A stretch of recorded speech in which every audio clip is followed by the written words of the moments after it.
Good morning, good afternoon, good evening. That is Jack. I am Conrad. This is the 45 Week 11. It's the weekend where we have our first postponement of a match, Villa home to Newcastle due to COVID-19. And coincidentally, it's also the first weekend we're welcoming fans back into the stands. Granted, 2,000 fans maximum in areas where it's more clear than other areas. You got to wear masks, no singing, no hugging. This seems limited singing because the masks are making it a little bit stupid. Yeah, it's gonna be like glory, glory. How is this a good idea? We're seeing this in the United States. College football, professional football. It is a money grab, plain and simple. It's disgusting. It's just so dumb. Mm-hmm. Disgusting is a strong word, but it's just not. Yeah, it's probably a bit premature in a lot of these cases. You obviously want fans back. I see clips from older games with the fans there and the great atmospheres, and I want it back as much as anybody. But something you have to remember is you got to beat it, and then everything can get back to normal. But only you can hope for at this point is they're going to eventually push it back, and you can just hope that cases do not get risen. Feels like it's going to naturally happen, but let's not be the problem, be the solution. Hope for the best. First up, West Ham and Man United both come in here winners of their last three matches in the league. West Ham, very important qualifier. Yeah, certainly a different club than we thought they were going to be, playing with a lot more confidence this year. United continue their inconsistency. Midweek played really poorly against PSG at home, 3-1 loss. Maguire schooled by Neymar. I just like to make fun of Maguire. I think he's one of the funniest players in the league. I think the PSG result we're a little harsh saying that they played poorly. PSG are struggling as well. Yeah. They were, I think they were level of points. Neither one of them are running away with it. It's going to come down to the last match in the group stage. Unrelated to the Premier League, but that final match next Tuesday is going to be phenomenal because it's Leipzig versus United and Istanbul versus PSG, and it's going to be for all the top. All top three two. of them are on 9 points, and literally anything could happen. So that's going to be great. But United put themselves in that spot because they performed poorly at home, and a big reason why was a huge miss by Anthony Martial, where people compared it to the Sterling miss against Lyon, and that one was. He had a lot of people make fun of him for that one. It was wide open. You're the Manchester United number 9. You have to be burying that. And we've seen with Edison Cavani what it's like to have a striker who can score goals.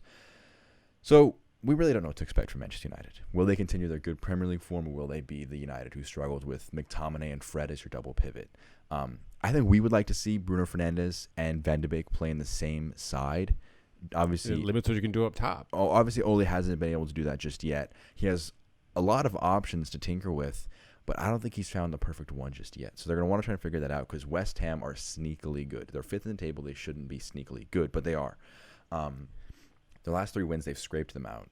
And that's 1-0, 1-0, 2-1. And that's just been a sign that they've been getting those results. A very fortunate one against Villa in terms of the XG, a very late penalty miss, but and a late goal disallowed, which was one of the poor disallowed goals because it was the shoulder of Ole Watkins, I believe. But this should be a great match because I think both sides will have a lot of confidence going into it. United will want to exact a bit of return to form, and West Ham will say, well, why can't we? So I really am not sure what to expect in terms of United or West Ham. If the West Ham are still defensively solid, who knows what could happen. Yeah, if Solskjaer wants to play Cavani, Rashford, Martial, Bruno, that means no Van de Beek, right? And it means McTominay. Realistically, yeah. It means McTominay and Fred as your double pivot, which nobody really likes. Yeah. But that may be the best thing because defensively you've got to be careful they're not going to have Mikel Antonio. He's out. But Yarmolenko looks like he's going to come back. And then Rashford, if he's healthy, you've got to imagine he's going to play. I think I love Van de Beek. I think he's a great signing for Manchester United for their depth long term. But you love depth, but your starting 11 is still a bit porous. So you can just imagine, what if you invested that money instead of in Van de Beek and Thomas Partey? You have a great holding midfielder to maybe pair with Fred, who I quite like. I don't like McTominay at all. I feel like he's just not Manchester United. Manchester not United good standard. enough quality. No.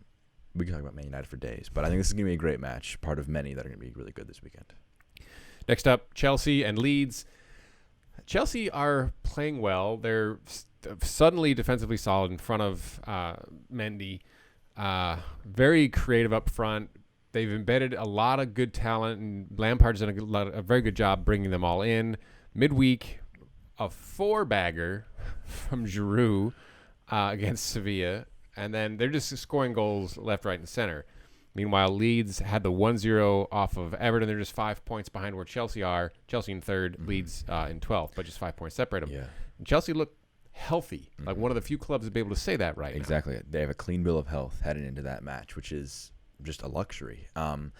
I'm very interested to see for Chelsea because I've had a lot of skepticism about them in the first couple weeks this season. I've been wondering, they haven't really hit a turbulent run of form. I guess they in their last 5 they're unbeaten, but that includes a draw against Spurs and a draw against Manchester United, both 0-0, and they've won their matches they should have against Sheffield United and Newcastle. That Spurs match was just a bus parking situation. Exactly.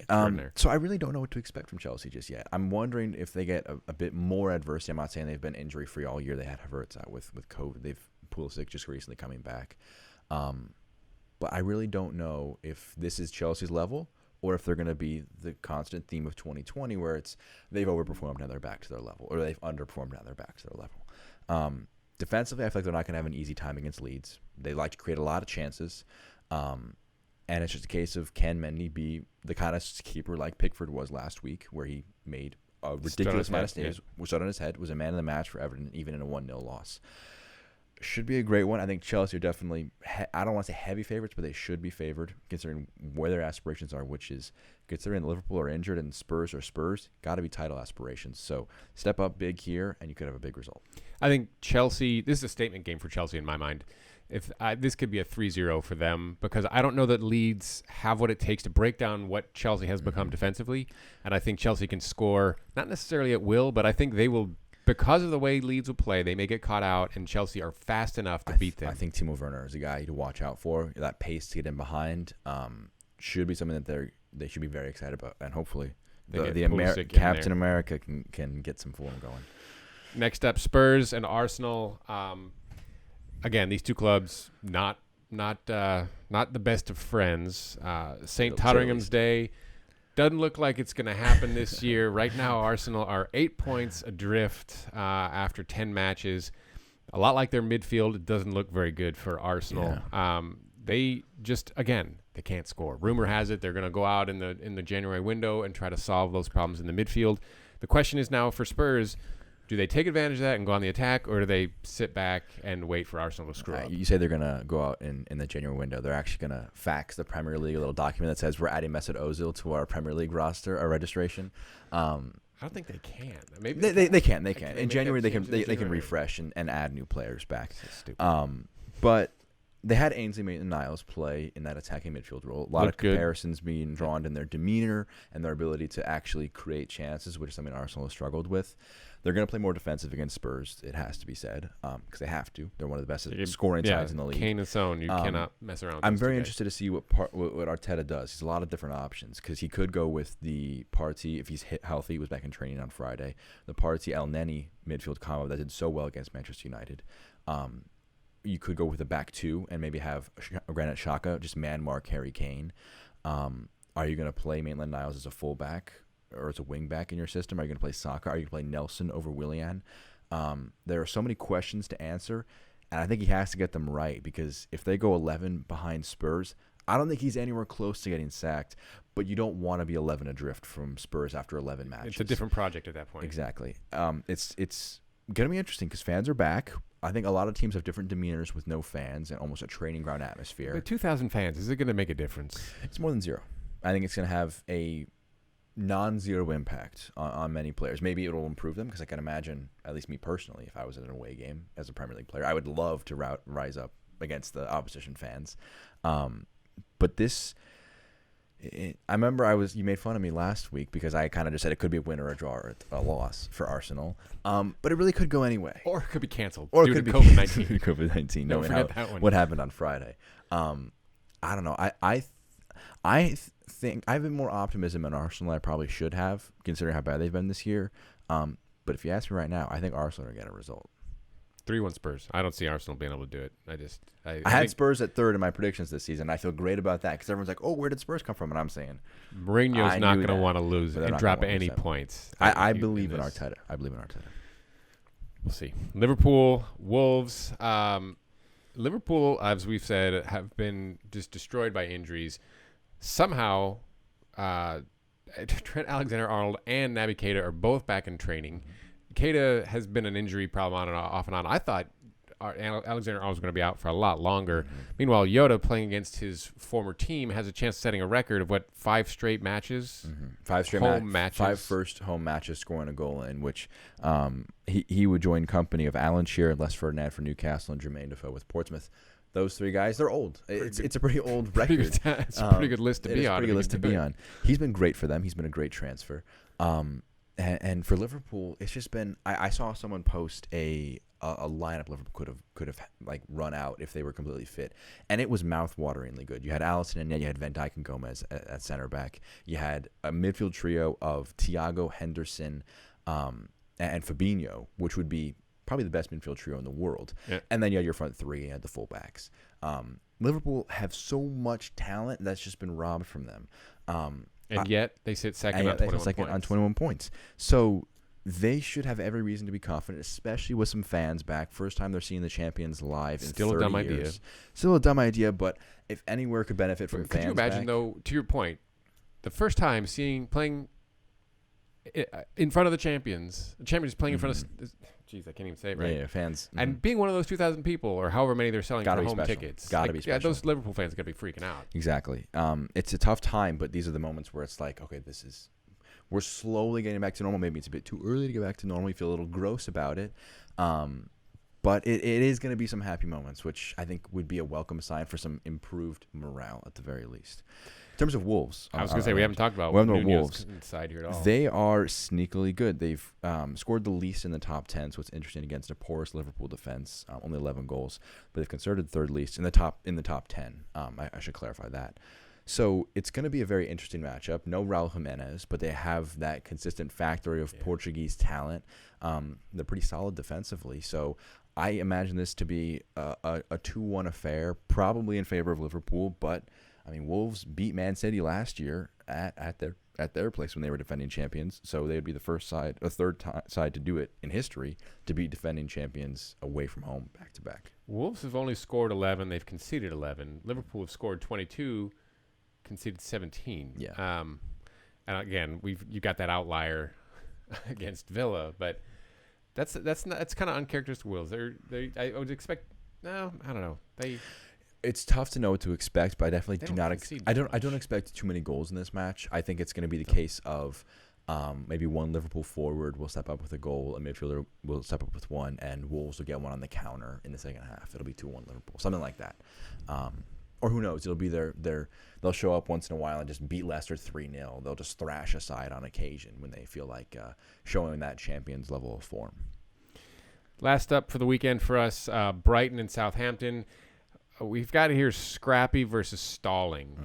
Brighton, we've talked about them and their position in the league table. They're 16th on 10 points, 4 points outside of that relegation zone. While Southampton, even coming off of the loss against United, 6th on 17 points. So they've hit a bit of a stumbling block there. And Brighton are just getting a point here, point there. Got that a point draw against Liverpool with the champions Liverpool was valuable.